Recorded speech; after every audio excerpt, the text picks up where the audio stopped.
all, J.K. Rowling. There, that's the entire video. I've done it all. I've talked about everything that needs to be talked about. You know everything that's going on here. You can now go watch a 12-hour video on why these series is horrible. Lol, JK. Anyway, let's, I say that as a joke, but I don't mean anything towards Lily for that. But we do have to talk about there's a post that Erin Reed made recently, and I want to go ahead and call some attention to it because it is a wonderful resource for pointing out J.K. Rowling's, what's the best way to put this? When her defenders try to say that she's not actually transphobic, and it's very obvious she is. We used to be able to point to her Turf Wars manifesto, which she renamed from Turf Wars to something else because I guess calling it Turf Wars made it was too on the nose. But first, let's go ahead and take a look at the fan art section. I'm perfectly willing to not do this because today's fan art is this, and it's from a Nubian, and am I a clown to you? Anyway, thank you for your fan art submission. Stop! Anywho, let's go to the next thing, which is the giant post from Erin herself.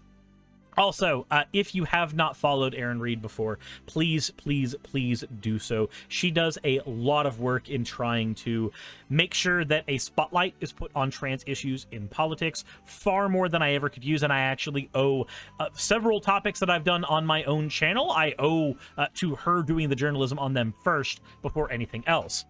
But let's take a look here. The post begins by saying, in recent years, J.K. Rowling's defenders have argued that she never said anything transphobic. Yeah, we've had that as well. Today, she called a transgender journalist, India Willoughby, a man, and said that she was cosplaying a male fantasy. Let's dive into what happened. After comparing transgender women using restrooms to allowing pedophile teachers, how do you equate needing to take a piss with wanting to fuck a kid? How do you do that? Anyway, after comparing transgender women using restrooms allowing pedophile teachers, one person replied with a video of Willoughby and asked if Rowling would force her to use a male restroom. Rowling responded by misgendering Willoughby. Rowling stated that Willoughby is a man reveling in his misogynistic performance of what he thinks a woman means. And then added that India is cosplaying a misogynistic male fantasy, a claim that stems from the notion that transgender people are fetishists. Okay, so how many times do I have to say that I'm dating a trans woman and she's hot? And yet I see this shit and I don't see any of that as like cosplaying a male fantasy or being a fetishist. Like, is it being a fetishist when a cis woman wears particularly revealing clothing?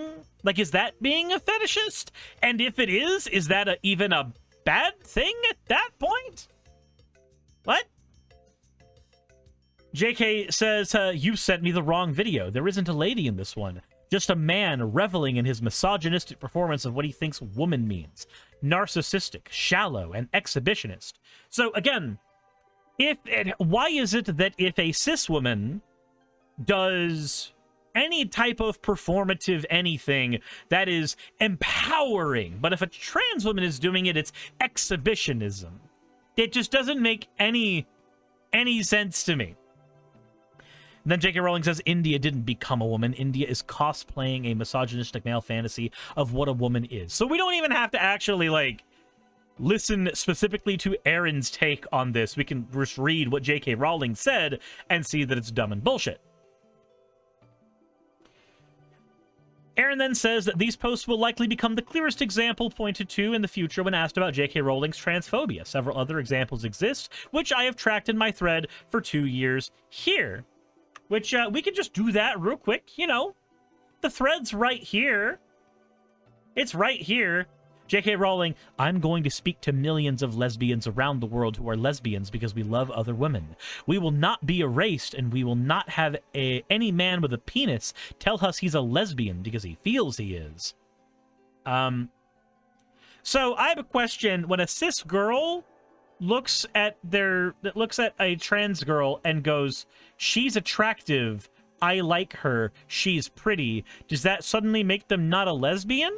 What if that trans woman has had surgery? Like, what if they have had bottom surgery and there is a vagina there? Does that make it more or less straight? Or as far as I'm concerned, it doesn't matter. Pre-op, post-op. I used to think those things mattered. Again, and I started actually dating a trans woman and went, oh, right. I don't actually have to care about genitalia. If I'm attracted to the person and I love them, that is literally all that matters. And that should be all that matters in damn near every scenario. But that's not the case sometimes, as far as people like J.K. Rowling are concerned. They need these labels are so important to them, and gatekeeping them is so important to them, that they are willing to do this shit constantly. Misgendering, pretending that the plights of trans people are not important, pretending that trans women are not women for, again, no real reason. It's frustrating. Soccer says, according to TERF/gender crank, sex realist / wannabe amateur genital inspectors, somehow that doesn't change anything. Yeah. So I never understood why some people are so fixated on genitals. So I can tell you why. It's because we associate genitalia with an actual, like, gender. Like, okay, look. For people who said that, oh, I haven't seen your girlfriend, this is my girlfriend, Saki. This is my partner. I think she's pretty fucking cute. All things considered. There we go. I had to look for the thing real quick. But there is a understanding in the back of people's brains that a person is their genitals.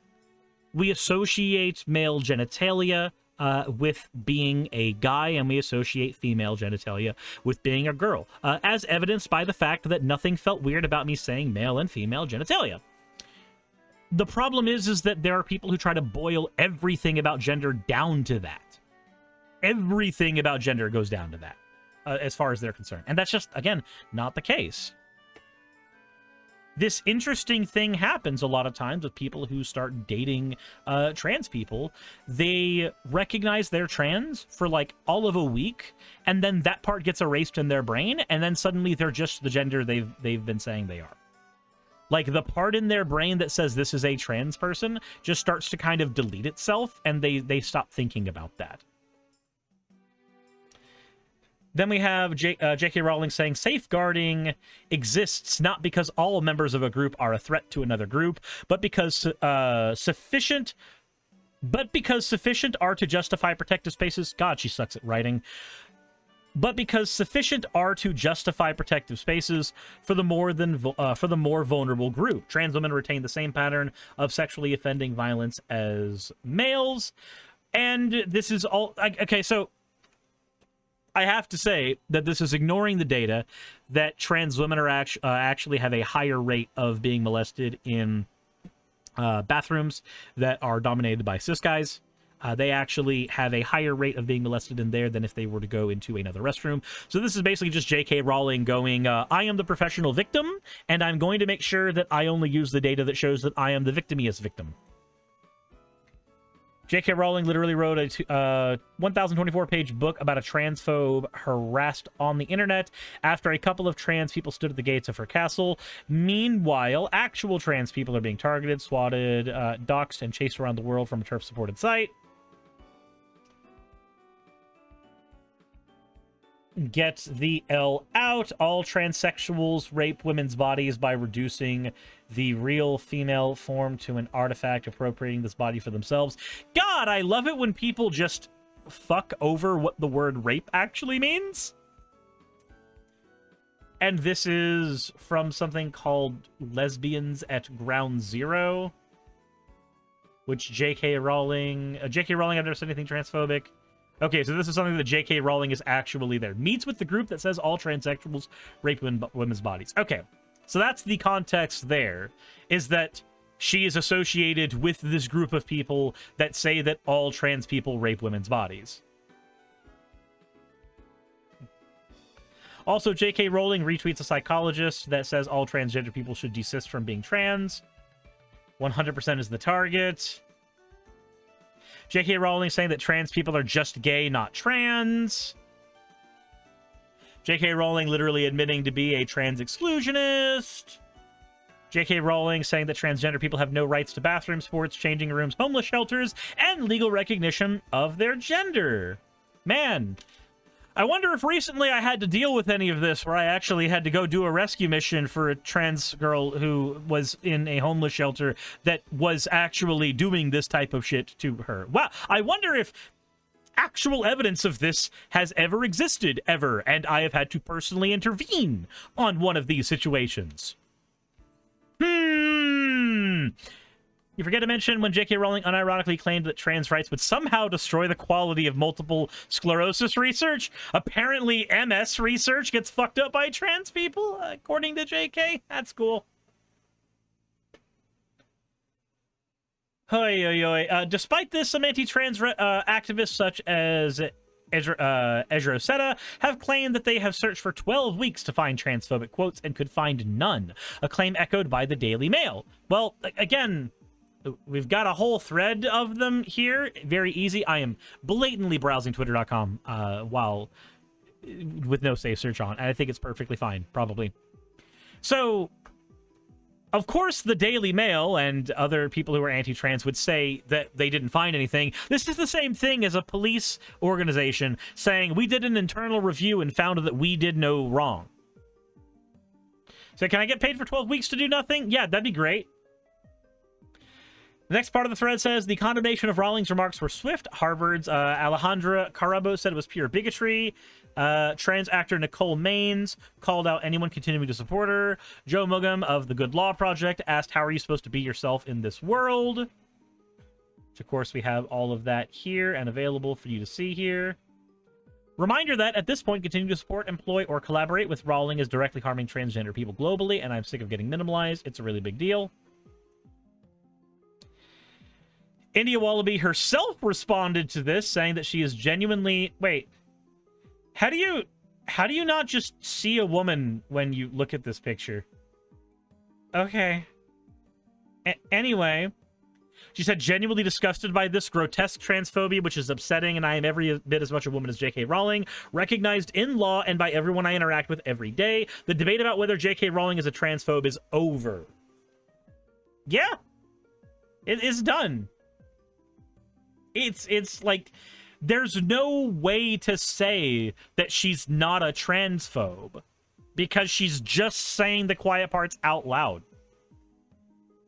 Despite this, many of Rowling's defenders are major anti-trans activists, such as Maya Forstarter, which we've talked about before, claimed that even this was not an example of transphobia from Rowling. If it's not, then what on earth could it ever qualify?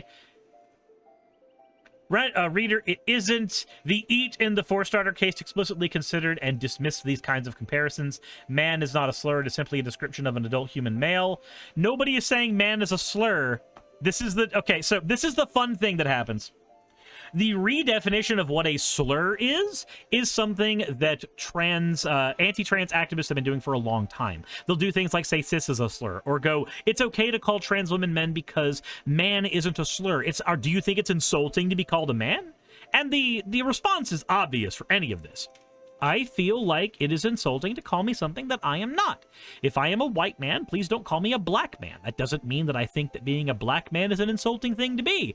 I just personally think calling me the thing that I am not is incorrect. So when a trans woman says that they are a woman and you instead go, you're a man, it's not that they think it would be insulting to be called a man, it's that they don't want to be called men. Like, that is the beginning and end of it. India says, show me one thing J.K. Rowling has ever done that's transphobic. How about calling me, a woman recognized by British state, a man? This is the equivalent of calling a black person the N-word, an Asian person the P-word, or a gay person the F-word. Disgusting. And, of course, that's why... So, the point here is not that it is calling somebody a slur. It is as insulting as. It is as insulting as using a slur.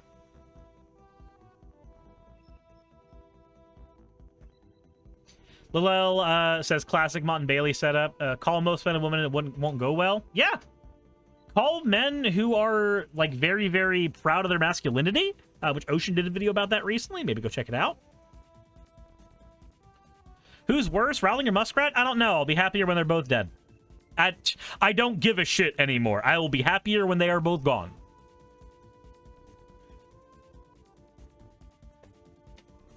Then Erin says, lastly, I'm a transgender journalist covering topics around legislation, cultural moments, and more every day. Please subscribe to my work there. So that's a fair statement. Yeah, look, it turns out that there are some people whose ideals will never change. So it is better for the world to move past them.